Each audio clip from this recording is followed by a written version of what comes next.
So Adam Hangman Page can never challenge for the AEW World Heavyweight Championship again following his match with MJF at Revolution 2026.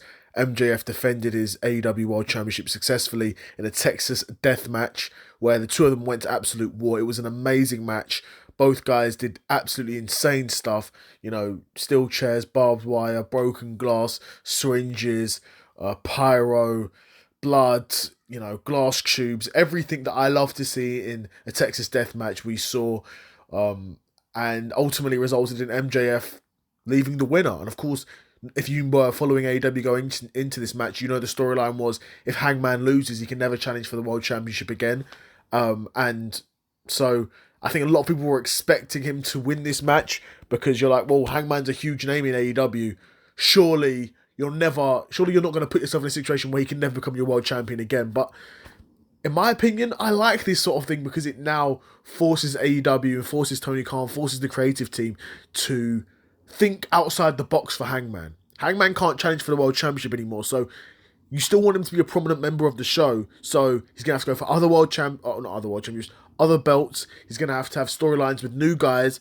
It's all, like I said, I like it because it's forcing them to think outside of the box creatively. They actually have to create something rather than just having the same guys in the main event all the time. Now, AEW are very good at not having the same guys in the main event all the time.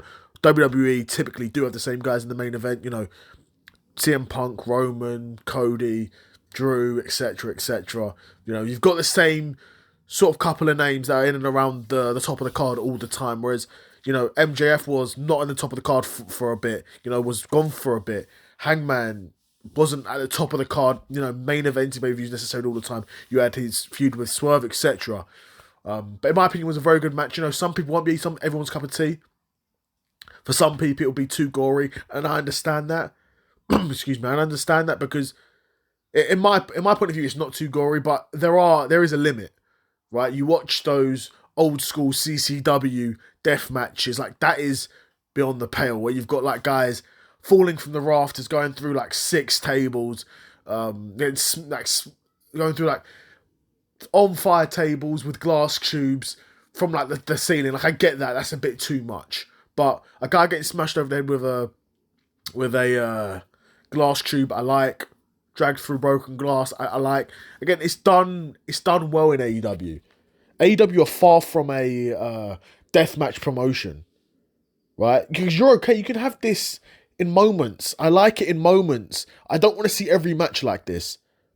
Because if I wanted to see every match to be a deathmatch, I would watch deathmatch promotions, right? And that's not my cup of tea necessarily, but my cup of tea necessarily is what AEW is doing. It's the mixture of everything. It's the long-term stories, I don't want to say stories, the long-term character development, right? The long-term character development, the great matches, the superb in-ring talent. That's what I love AEW for. And like I said, you forced yourself into some interesting situations now that Hangman can't become the world champion again. MJF retains, Texas Death Match, so it's a stand-in, or you have to beat the 10 count, and it ended with MJF hanging Hangman. It was amazing. It was great. In my opinion, it was a great match. To some people, it would be too much. To some people, it won't be their cup of tea, and that's fair enough. We're all allowed to have our own opinions, but I thought it was a great match, and MJF retains his AEW World Championship. I'd be super curious to know what you guys thought of the match. Did you think it was too much?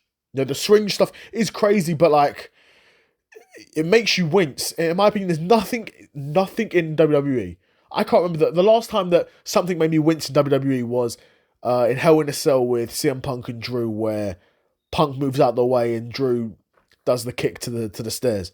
That was the last time, and before that, I can't remember the last time WWE made me wince at something. Whereas AEW will make you wince, a couple times a year.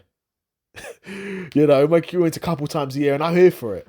I really am here for it. I like that sort of stuff. The more it makes you wince, the more sort of must-see TV it is. And in my opinion, it's just my opinion, AEW have been putting on must-see TV for a long time now.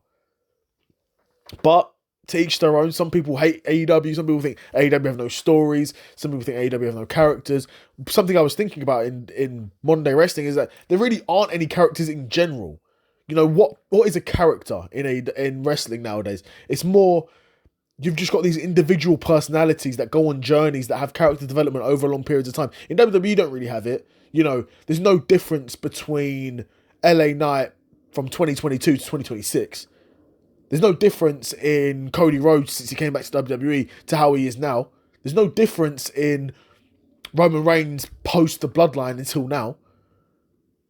I mean, to be honest, there's no change in Roman Reigns since he turned heel. Since he was in the pomp of the Bloodline. Now, granted, he's not got the championships and he's not got the guys around him, but he's still Roman Reigns. You know, nothing really has changed about him. Whereas, you know, over the course of 2019 to 2026, Hangman is damn near unrecognizable as a character, as you should be, because that was what you'd expect as a character who's, you know, gone through things and experienced things. And even MJF's still cocky and he's still a heel and all these things, but if you watch his performances, he's unrecognizable from 2019 because that is character development. There is no reason for a guy to be the same over years because things happen to characters and they change like normal people do, right?